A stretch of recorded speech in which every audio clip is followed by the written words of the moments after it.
Hello YouTube, this is Kaito JR here, and I'm here just to do another review on chapter 137 of the Attack on Titan manga entitled Titans.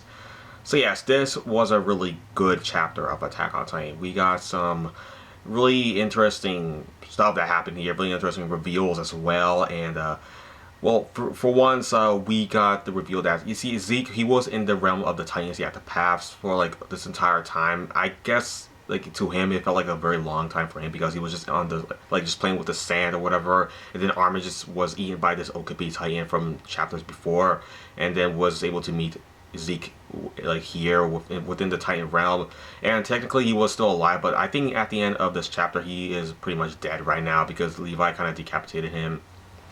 Which, yeah, I mean, at least like one thing was accomplished in this chapter. Like Levi finally avenged Erwin Smith. He finally got a chance to decapitate slash kill Zeke, and yes, he finally avenged him. So that's good there, I suppose.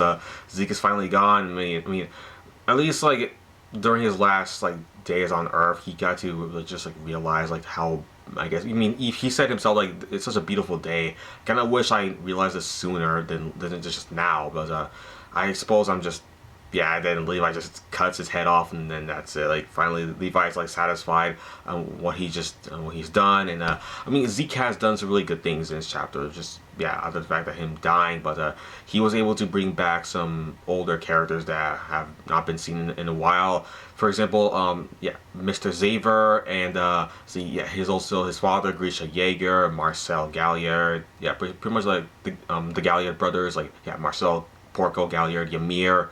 Not the Ymir, like the short little girl, the Ymir that was in the 104 Trainees Corps that was really close to like Historia. Yeah, her, like, yeah, she died, was eaten by Porco, but yeah, she was able to come back with her dancing Titan, and like, well, I mean, we didn't actually see her come back, you know, just herself in her human form. We only just saw her human form in like the paths, like, yeah, that realm, but she was able to come out just in her dancing Titan form when she still had the jaws until she just gave it back to Porco Galliard. Yeah, so she was able to come back. I'm pretty sure her Titan's gonna be there until maybe actually, because at the end of this chapter, the Colossal Titan was just brought out by Armin and it pretty much nuked the entire area, which I'm sure this actually did kill Eren Yeager and every single other Titan around the area. So yeah, I mean, also we got to see Bertold Hoover as well. Yeah, Bertold, he was also within the Titan realms. I think, yeah, Zeke just wanted to remember these guys again. Also, he remembered how he used to play baseball with Mr. Xavier from back then. Even though, like, Zeke was making this point at the beginning of this chapter, how, like, alright, Armin, do you know, like, why every single one of us is alive? Like, what is the purpose to, like, you know, to be alive? Like, alright, what's the purpose of life, pretty much is what he says. He says, like, it is to multiply. That's why we exist, in order for us to, like, to make more of us. So what about sand and like this baseball and like pebbles? Like, they can't multiply, they're not even alive, so why do they even exist? Like, what's their purpose, like, to exist if they are not here to multiply? So yeah, he just says that sort of stuff in this chapter. I mean, it was really interesting to see like his like view on life, like what he has like just, you know, came to believe while he was, you know, within the Titan realm. Like, what was he doing here? What was he trying to, like, you know, put two and two together? And what he tell to Armin about this? Like, yeah, because at the very beginning of the chapter, we just see like the Earth in its very early days where nothing existed, only just bacteria just forming, like these really, like, you know, primitive matter started to form, and we got these really weird looking animals that I'm pretty sure they would look very, very strange to us from back then. We just actually time travel from all the way, like, I guess, like, what, 4 billion years ago, and we just saw like how the Earth just looks from back then, like how different it looks, like all the animals there, all the very, very, very, very primitive looking animals. Like, yeah, it's pretty crazy how, like, it looks like this worm with like multiple legs all around its body, and we see this crustacean looking creature with like the two mandibles, whatever you call those things, right in front of its face. It looks like a freaking centipede.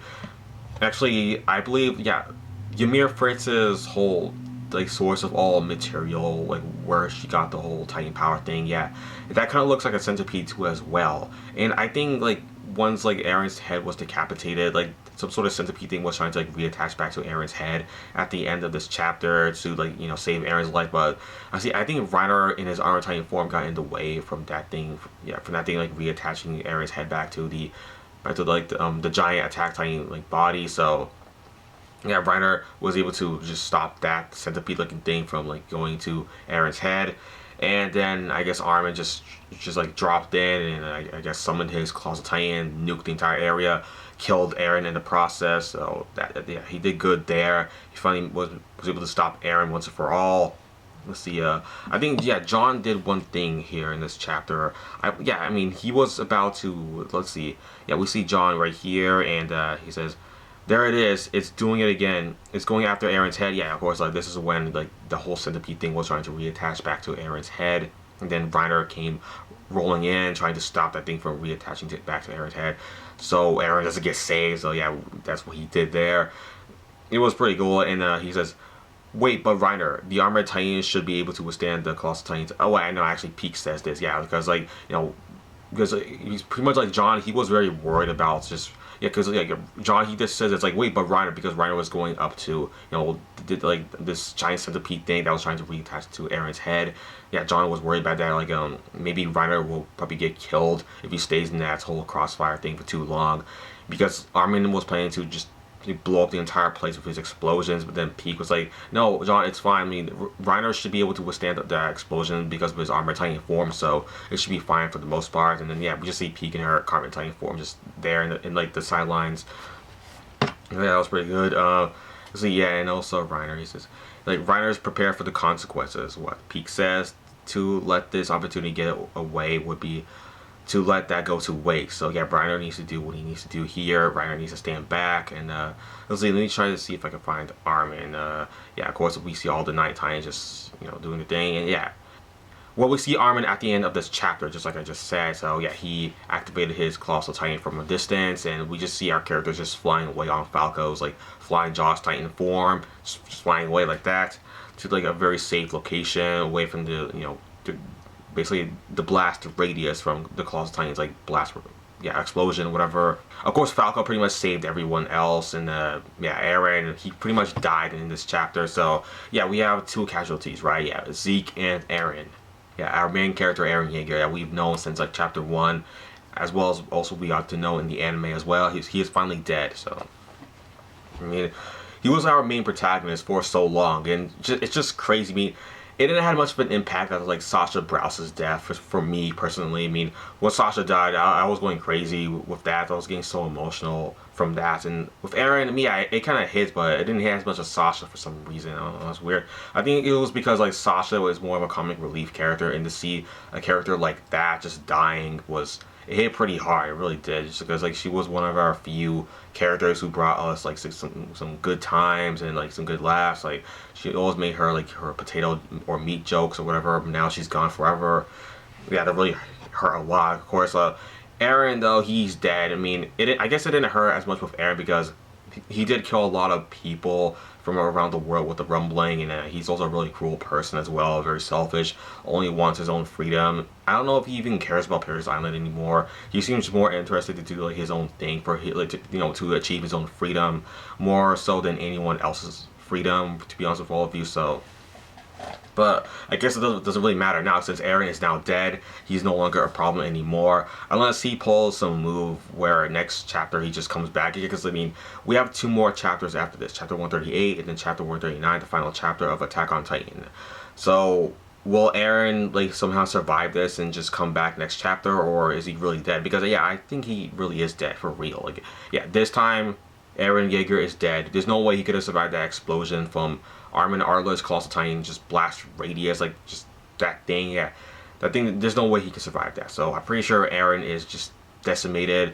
I'm pretty sure Reiner is still alive because we saw Reiner able to survive explosion, like yeah, explosions from the Colossal Titans, just like nuclear blast or whatever. Yeah, so maybe Reiner would be still okay from that. I mean, that seems like one of the Armor Titan special abilities to survive like the explosion, like I guess the materialization process of the Colossal Titan when it's like forming. It makes this huge explosion that can destroy almost anything in its path. It has a really large radius.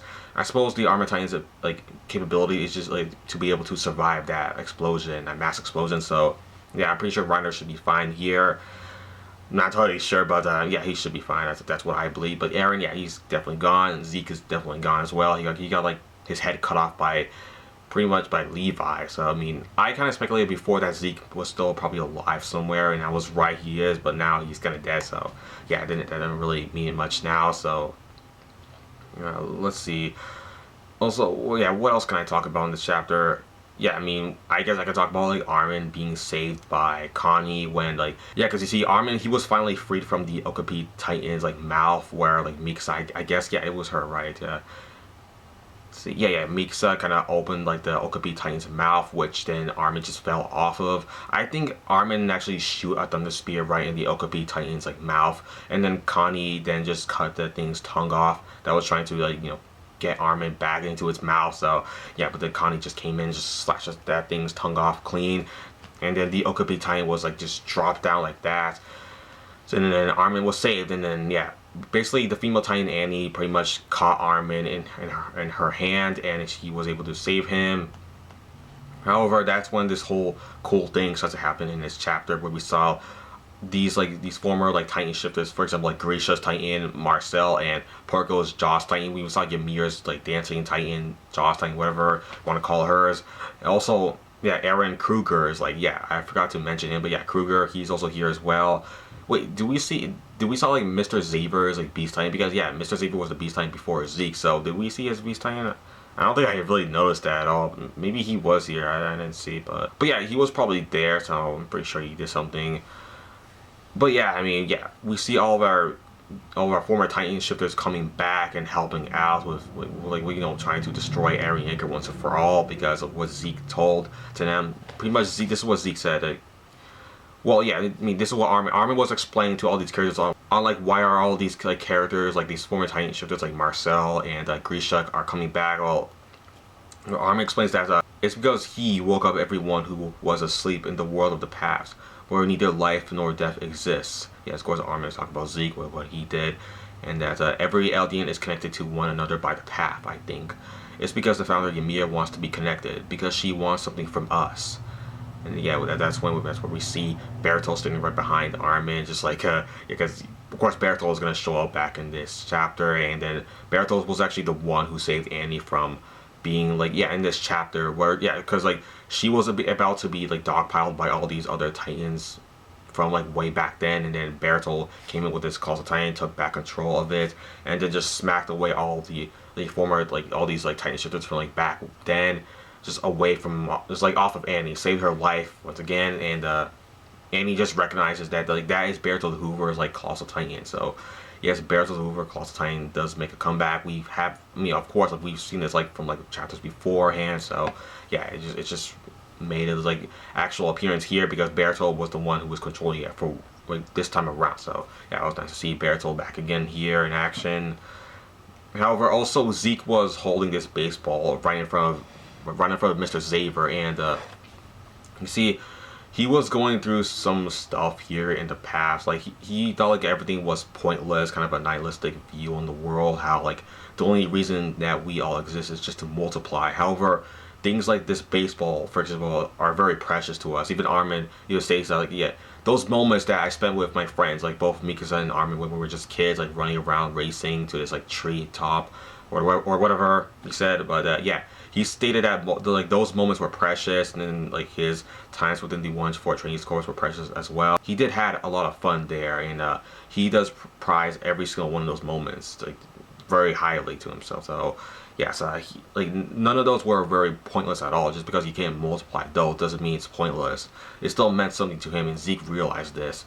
Zeke realized that yeah, Armin's right. I mean, I really did enjoy playing baseball a lot, even though it didn't mean anything. Just like throwing the baseball back and Mr. Xavier throwing it back at me, just catching it over and over again. It was really repetitionist, but it still did mean something. I mean, I would do anything just so me and Mr. Xavier can just play catch again. I really would. And then yeah, Too bad that Zeke never will, because Levi just kind of decapitated him, and I guess Zeke will never get his like chance to play baseball ever again with Mr. Saber. But yeah, it's really sad. However, I'm pretty sure that's all I just need to talk about in this chapter. I think this chapter was pretty short and like to the point. I mean, there's not really much to just like discuss about. Me, just two characters died, and yeah, like Zeke and Eren, which is pretty big. But yeah, they're dead now, and see, our characters seem to be escaping for the time being. Maybe they're going back to like Paradise Island, or just to our other characters like Karina Brown and like Mr. Leonhardt and all those other characters with them. Just see what's going on with them. Yeah, because Colt is dead, and I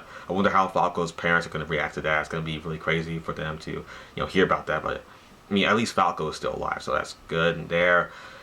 But yeah, I mean, I'm pretty sure that's all I just need to talk about in this chapter. But yeah, just comment down in the comment section below if anything you want to say, anything at all. Like, did you like this chapter? What do you think is going to happen next chapter of the Attack on Titan manga? Just comment down, let me know your thoughts. But yeah, that's it for the video, everybody. Thanks for watching, and bye.